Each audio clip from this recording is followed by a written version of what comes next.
नमस्कार। आज हम एक बहुत ही गहरे विषय पर बात करने वाले हैं। हमारे पास श्री श्री आनंद मूर्ति जी की एक व्याख्या है। हाँ, नमस्कार। विष्णु पुराण के एक संस्कृत श्लोक पर आधारित है ना? जी हाँ, बिल्कुल। वाकई अद्भुत विषय है ये। चलिए पहले वो श्लोक ही सुन लेते हैं। जरूर। विस्तारः सर्वभूतस्य विष्णुर विश्वमिदं जगत द्रष्टव्यमात्मवत् तस्माद् अभेदेन विचक्षणेः। सुनने में ही कितना गहरा एहसास है ना? तो आज हमारा इरादा है कि श्री आनंद मूर्ति जी की इस व्याख्या के जो मुख्य बिंदु हैं उन्हें समझें। हाँ, कि ये परम सत्ता जिसे पुरुष कहा गया है, ये आखिर है क्या और कैसे काम करती है, और शायद हमारे लिए इसका क्या मतलब है। बिल्कुल। तो शुरू करें। हाँ, तो सबसे पहली बात जो व्याख्या में सामने आती है वो है सर्वव्यापकता। हाँ, कि ये जो पूरा जगत है, हर चीज, वो उसी परम सत्ता, विष्णु कहें या पुरुष, उसी की अभिव्यक्ति है। एग्जैक्टली। कहीं कोई खालीपन, कोई शून्य है ही नहीं, बिल्कुल नहीं। और ये विचार ही कितना बड़ा है। इसका मतलब है कि वो चेतना सिर्फ बड़ी चीजों में नहीं, बल्कि हर अणु, हर परमाणु में, हर कण में, यहाँ तक कि जहां हम सोच भी नहीं सकते, उन अनभिव्यक्त ब्रह्मांडों में भी सब कुछ बस उसी एक भूमा चित्त का स्थूल या सूक्ष्म प्रकाश है। सबूमीं विश्वतो वृत्वात्यतिष्ठत् दशांगुलम, ये भी कहा गया ना? हाँ, कि वो सब कुछ घेर कर भी उससे 10 अंगुल परे है। मतलब हर चीज उसी एक अनंत नेटवर्क का हिस्सा है, उससे अलग कुछ है ही नहीं। अच्छा, और व्याख्या में ये पुरुष शब्द इस्तेमाल हुआ है, पुरुष एवेदम सर्वम। हाँ, इस पुरुष का क्या खास मतलब बताया गया है? देखिए, श्री आनंद मूर्ति जी ने इसकी 2 बहुत ही सुंदर व्याख्याएं दी हैं।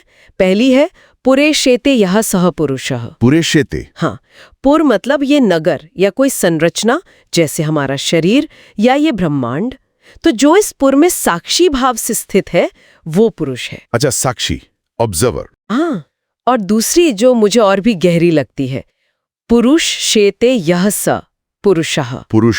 हाँ, इसका मतलब है जो हमारे देखने या जानने से भी पहले से वहां मौजूद है और सब देख रहा है। अरे वाह, मतलब हमारे जानने से भी पहले। हाँ, सोचिए कोई घटना घटे, उससे पहले ही उसका जो मूल तत्व है, जो विचार है, वो उसे जानता है। तो पुरुष सिर्फ कोई इकाई नहीं, बल्कि वो मूल साक्षी चेतना है जो हर रचना के अंदर भी है और उसका स्रोत भी। बिल्कुल। अच्छा, तो अगर वो हर जगह है, हर चीज में साक्षी है और हमसे पहले से जानता है, तो क्या इसीलिए वो सर्वज्ञ है? हाँ, ये सीधा कनेक्शन है। व्याख्या कहती है पुरुष एवेदम सर्वम, ये पुरुष सब कुछ जानता है। क्यों? क्योंकि ये पूरा ब्रह्मांड, ये सारी सृष्टि उसी परम पुरुष के मन के अंदर है।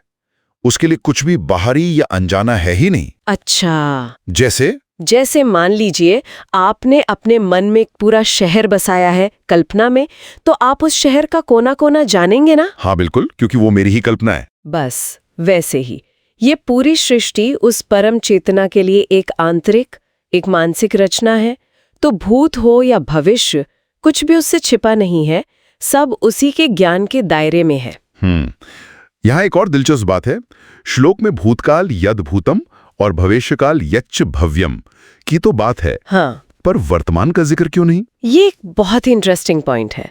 श्री आनंद मूर्ति जी समझाते हैं कि काल के सही अर्थों में, जिसे हम वर्तमान या प्रेजेंट कहते हैं, वैसी कोई स्थिर चीज होती ही नहीं है। नहीं होती? हाँ, पर हम तो वर्तमान में ही जीते हैं ना। हम जिसे वर्तमान महसूस करते हैं वो एक्चुअली बस तुरंत बीते हुए भूत मतलब इमीडिएट पास्ट और एकदम आने वाले भविष्य मतलब क्लोज फ्यूचर के बीच का एक बहुत छोटा सा लगातार खिसकता हुआ जोड़ है। अच्छा, उदाहरण? जैसे ये मेरी आवाज आप तक पहुंच रही है, जिस पल मैंने बोला वो मेरे लिए तुरंत भूत बन गया, और मेरे लिए वो सुनने का क्षण आने वाला भविष्य था। एग्जैक्टली।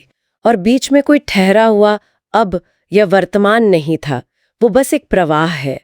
तो इस नजरिए से वर्तमान कोई स्थिर बिंदु नहीं, बस भूत और भविष्य के बीच एक बहती हुई सीमा है। कमाल है, समय को देखने का बिल्कुल अलग नजरिया। हाँ। अच्छा, और श्लोक का अगला हिस्सा कहता है उताम्र तत्व शेषानो। हाँ, मतलब वो अमृत तत्व या मोक्ष के भी स्वामी हैं, सबके नियंत्रक हैं। जी हाँ, वही एकमात्र स्वामी है, क्योंकि सब कुछ उन्हीं से बना है, उन्हीं से निकला है और उन्हीं के नियंत्रण में है। सब कुछ। लेकिन यहाँ एक बहुत बहुत महत्वपूर्ण और करुणामयी बात कही गई है। इस नियंत्रण में सब शामिल हैं, जिन्हें समाज पुण्यात्मा कहता है वो भी, और जिन्हें पापी कहता है वो भी। अच्छा, पापी भी? हाँ, क्योंकि पापी भी तो उसी परम मन के भीतर है, पुण्यवान भी उसी के मन के भीतर है, सब उसकी रचना है। इसलिए परम पुरुष किसी पापी से भी घृणा कर ही नहीं सकता। कर ही नहीं सकता? नहीं कर सकता। वो अपनी ही रचना के एक हिस्से से नफरत कैसे करेगा? ये बात तो मतलब सोचने पर मजबूर करती है कि वो परम सत्ता जिसे हम सर्वशक्तिमान कहते हैं, उसमें दो कमियां हैं, ऐसा बताया गया। हाँ, दो चीजें वो नहीं कर सकते। एक तो वो दूसरा परम पुरुष नहीं बना सकता क्योंकि वो अकेला है, अद्वितीय है। बिल्कुल। और दूसरी कमी कि वो किसी से घृणा नहीं कर सकता, चाह कर भी नहीं। है ना अद्भुत? एक कितनी बड़ी आशा की बात है, कितनी स्वीकृति की भावना है इसमें। सच में ये दिखाता है कि सृष्टि का जो मूल स्वभाव है वो जुड़ाव का है, स्वीकृति का है, नफरत का नहीं है। बिल्कुल। तो अगर हम संक्षेप में देखें, श्री श्री आनंद मूर्ति जी की इस व्याख्या से हमने समझा कि परम सत्ता यानी पुरुष सर्वव्यापी है, हर कण में है। हाँ, सर्वज्ञ है, सब कुछ जानने वाला, क्योंकि सब उसी के मन की रचना है। सही। समय की हमारी जो सामान्य धारणा है उससे वो परे है, और सबका स्वामी, सबका नियंत्रक होते हुए भी किसी से घृणा करने में असमर्थ है। बिल्कुल। और यहीं से हमारे लिए एक बहुत गहरा सवाल उठता है ना। क्या सवाल? कि अगर वो परम सत्ता, वो परम चेतना जिससे हम सब बने हैं, वो खुद ही किसी से घृणा नहीं कर सकती, तो फिर हमारे जीवन में, हमारे समाज में इस आपसी घृणा और भेदभाव का क्या स्थान होना चाहिए? क्या इसका कोई औचित्य है? क्या हमें भी उसी परम स्वभाव की ओर बढ़ने की कोशिश नहीं करनी चाहिए? वाकई ये एक बहुत शक्तिशाली विचार है, इस पर जरूर सोचना चाहिए। उम्मीद है इस चर्चा ने हमारे श्रोताओं को भी इन गहरे विचारों पर मनन करने की और शायद एक नई, ज्यादा उम्मीद भरी और करुणामय दृष्टि अपनाने की प्रेरणा दी होगी। हाँ, उम्मीद तो यही है।